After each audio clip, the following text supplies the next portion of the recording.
হ্যাঁ, বৃষ্টি মিত্র আমার কাছে জলপাইগুড়ির ওয়ান অফ দ্য রিসোর্স বলবো আমি, ইয়াং জেনারেশন রিসোর্স, যেখানে সবাই ডাক্তার ইঞ্জিনিয়ার হওয়ার জন্য একটা ইঁদুর দৌড়ে ছুটছে তো ছুটছেই।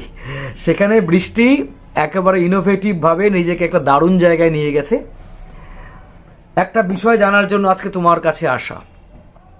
একটা শব্দ বহুদিন ধরে শুনেছি, সামান্য কিছু পড়াশোনা করেছি, 2-3 পাতার বেশি নয়। শব্দটার নাম হচ্ছে পটচিত্র, যেটার বিষয়ে তুমি অনেকটা দূর এগিয়েছো, কাজ করছো, রিসার্চ করছো। হোয়াট ইজ পটচিত্র একটু বলো। পটচিত্র দুটো শব্দ দিয়ে তৈরি, পট্ট এবং চিত্র। পট্ট হচ্ছে যেটাকে আমরা পট্টি বলি আর কি, এরকম লেন্থ ওয়াইজ যদি দেখি সরু মাপের একটা লম্বা কাপড় বা যে কোনো কিছু, কাগজ হোক বা কাপড় হোক, এবং লম্বা শেপটা কে আমরা বলি পট্টি। অর্থাৎ ওখান থেকে পট্টিকা, পট্ট যাই বলো না কেন, তো সেটা হচ্ছে পট্ট। এবং চিত্র মানে আমরা জানি যে পেন্টিং। পটচিত্র স্ক্রোল পেন্টিং, লম্বা কাপড় বা পেপার বা ওই ফরম্যাটের কিছু একটার উপর পেন্টিং, পটচিত্র। সিম্পল। বিষয়টাই জানতাম না যে পটচিত্র একটা স্ক্রোল পেন্টিং হয়। আচ্ছা, এবার পটচিত্র বলতে আমাদের ধারণা, সাধারণ মানুষের ধারণা হচ্ছে, প্রথম পটচিত্র আমি দেখি, আমি না 90% বাঙালি হয়তো দেখে লক্ষ্মীর ছড়া, যেটা সেটাকে আমরা বলি যে পটচিত্র। এবার ওটা তো টাঙ্গিক নাকি? হ্যাঁ, পটচিত্র মানে আসল পটচিত্র কোনটা? পট্টচিত্র যেটা আমি বললাম আর কি, তো পট্টচিত্র ওটাকেই বলা যেতে পারে যদি টেকনিক্যাল টার্মসে দেখি, কিন্তু পট্টচিত্র। কিন্তু পট্টচিত্র এখন যেটা হয়ে গেছে সেটা হচ্ছে এখন স্টাইল অফ পেন্টিং হয়ে গেছে।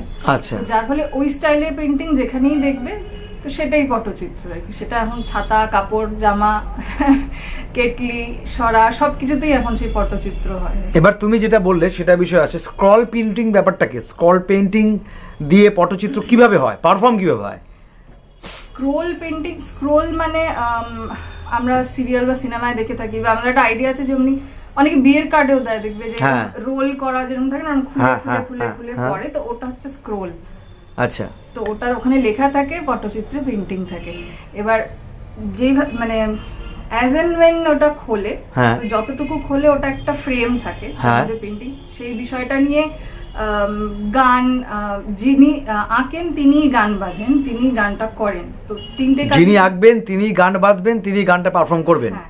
তো তিনি সমস্ত আর্টিস্ট, এবং থিম একই হলেও এক একজন আর্টিস্টের সেম থিমের উপর পেইন্টিং কিন্তু আলাদা, গান কিন্তু আলাদা। আচ্ছা, তো এরকম করে ওরা প্রত্যেকটা, একদম প্রথম দিকের ইতিহাসে যদি দেখি তাহলে তখনকার দিনে সাবজেক্ট কি ছিল এই পটচিত্রের?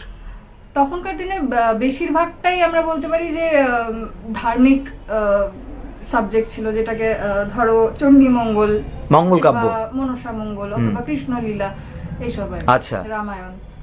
সেই ঘটনাক্রমটাকে ছবির আকারে দেখানো হচ্ছে, স্ক্রোল করা হচ্ছে, আর উনি বলছেন, উনি গল্প বলছেন বলতে গানের মাধ্যমে গল্প বলছেন, সুরে সুরে। আচ্ছা, তারপরে এটা চললো। এটা মোটামুটি কতদিন অবধি এই ধারাটা চললো? এই ধারাটা আমরা মোটামুটি জবের থেকে ইংরেজরা এসছে, এবং ইংরেজদের আসার কারণে বাংলার জমিদার বা নবাব এদের যে একটা পতন ঘটেছে, তারপর থেকে আমরা দেখতে পাই যে পটচিত্রটা এক ধরনের মানে একটা লম্বা ইলাবোরেটিভ প্রসেস, যেটাকে আমরা বলি।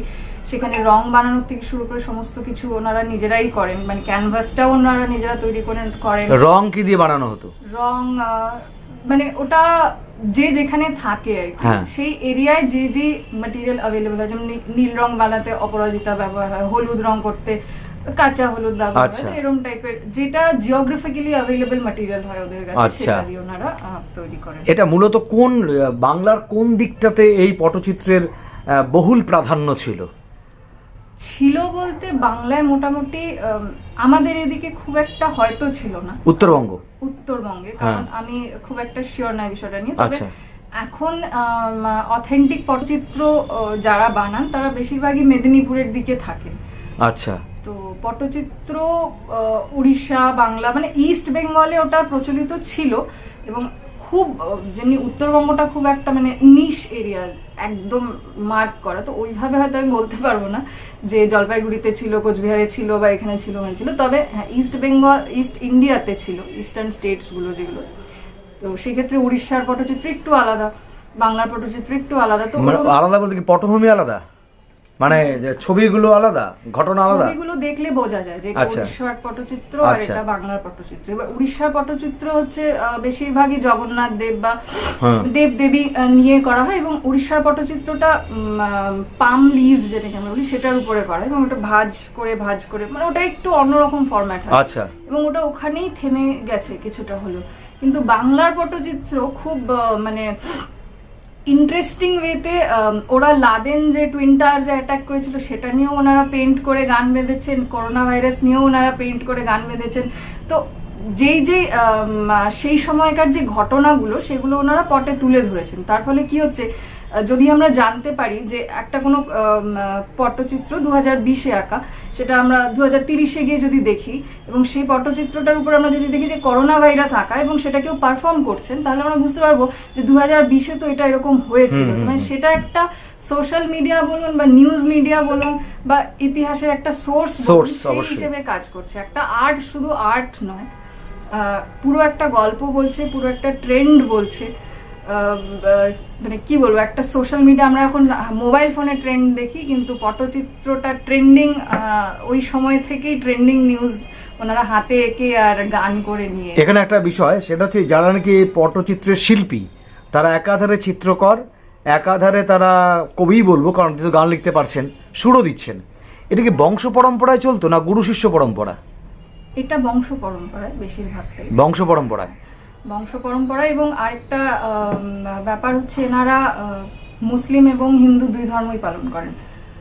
তো মুসলিম এবং হিন্দু, হ্যাঁ মানে কিভাবে? এটা দুইভাবে বলা যায়। এক বলা যায় যে এনারা হিন্দুও নন মুসলিমও নন, আবার বলা যায় এনারা হিন্দুও আবার মুসলিমও। তো এটার একটা বিষয় আছে, সেটা জানতে পারবেন। আচ্ছা আচ্ছা আচ্ছা, নিশ্চয়ই। আরেকটা, হ্যাঁ এটা ইন্টারেস্টিং, এটা দারুণ ব্যাপার। হিন্দুও না মুসলিমও, তারা কারা? দ্বিতীয়ত বক্তব্য হচ্ছে যে এরা পারফর্ম কোথায় করতেন, মানে যখন এই পটচিত্রের একটা ব্যাপক বা বহুল প্রচলন, যে তখন পারফর্মটা কোথায় হতো?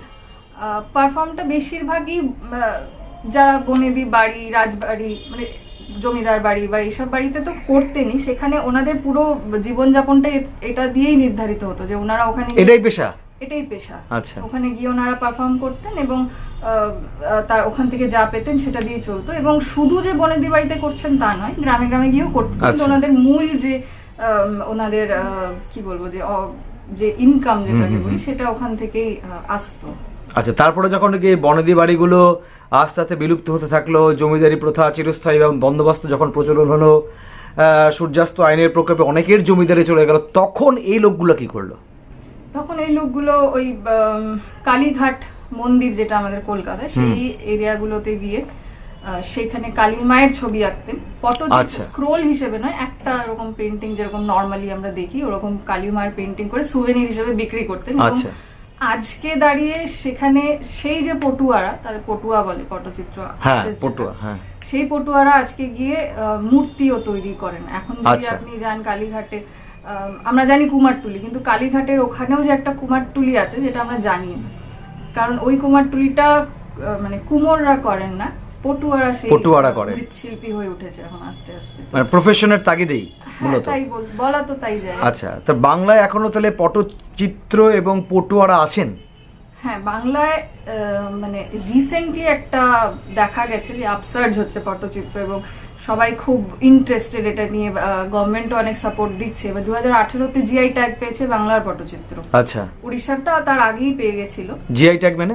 জিআই ট্যাগ মানে হচ্ছে জিওগ্রাফিক্যাল ইন্ডিকেশন, আইডেন্টিফিকেশন।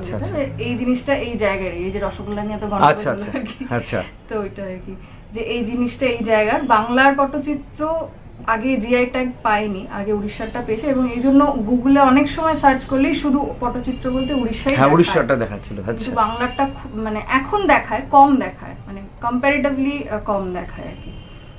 মানে লোক সংস্কৃতির একটা বিরাট অঙ্গ বলা যায়। একদম। আচ্ছা, শেষ জিজ্ঞাসা বৃষ্টির কাছে, হঠাৎ পটচিত্র নিয়ে তোমার এত কৌতূহল এবং এতটা রিসার্চ ওয়ার্ক কেন? আমার কোনো ঘটনা বা কোনো কিছু ইনসিডেন্ট? ঘটনা ঠিক নয়, মানে আমার একটা মাথার মধ্যে সবসময় চলে যে আমরা তো এই ধরো এপিগ্রাফিক্যাল এভিডেন্স যেটাকে বলি, শিলালেখ, এইসব থেকে আমরা হিস্ট্রি পড়ি, তারপরে ক্লাসিক্যাল লিটারেচার যেগুলো থাকে সবাই পড়ে। এবার আমার সবসময় মনে হয় যে ফোক লিটারেচার বা ফোক পেন্টিং বা ফোক আর্ট যেগুলো, সেইগুলো একটা স্পেসিফিক রিজনের হিস্ট্রি বলতে খুব বেশি মানে কি বলবো, দে আর মোর এফেক্টিভ। আমি ব্রতকথা নিয়েও একবার কাজ করেছি, তো সেই ক্ষেত্রে ব্রতকথাটা যেহেতু বাংলারই, তো সেই ক্ষেত্রে বাংলার স্পেসিফিক হিস্ট্রিটা জানতে ব্রতকথাটা বেশি আমাদের ইনফরমেশন দেয়। তো সেই ক্ষেত্রে আমার মনে হয় পটচিত্রটা ওরমই একটা, মানে যেরম করেই হোক না কেন একটা মানে ওই জায়গার জিনিস নিয়ে কথা বললে আমার মনে হয় বেটার হয় আর কি। তো এরকম অদ্ভুত অদ্ভুত জিনিসপত্র নিয়ে আমি সোর্স খোঁজার চেষ্টা করি। আচ্ছা আচ্ছা আচ্ছা, তো এটা আমার একটা শখের মধ্যেই পড়ে। আচ্ছা আরেকটা অনুরোধ, আরেকটা না অনেকগুলো অনুরোধ, সেটা আগামীতে আসবো। এক হচ্ছে মহালয়ায় আমরা মহিষাসুর মর্দিনী শুনি বীরেন্দ্রকৃষ্ণ ভদ্রের, সেটা আমার বহুকাল আগের আমল থেকে শুরু হয়েছে, তোমার আমলেও, এবং যতদিন বাঙালি থাকবে এটা যাবে না। এই স্তোত্রগুলি সম্বন্ধে তোমার অবশ্যই কোনো কাজকর্ম থাকবে আগামীতে। 2 নাম্বার আরেকটা অনুরোধ থাকছে হচ্ছে আমাদের দেবী চৌধুরানী, এটার মধ্যে অনেক কন্ট্রাডিকশন আছে, সেই বিষয়টাও তোমার সামনেই রাখছি সোশ্যাল মিডিয়াতে। সাহিত্য এক কথা বলছে, হিস্ট্রি কি বলছে, সেটা নিয়ে বৃষ্টি আশা করছি আগামীতে কাজ করবে, কাজ করার ইচ্ছে আছে, দেখা যাক। তো আসবো আবার তোমার কাছে।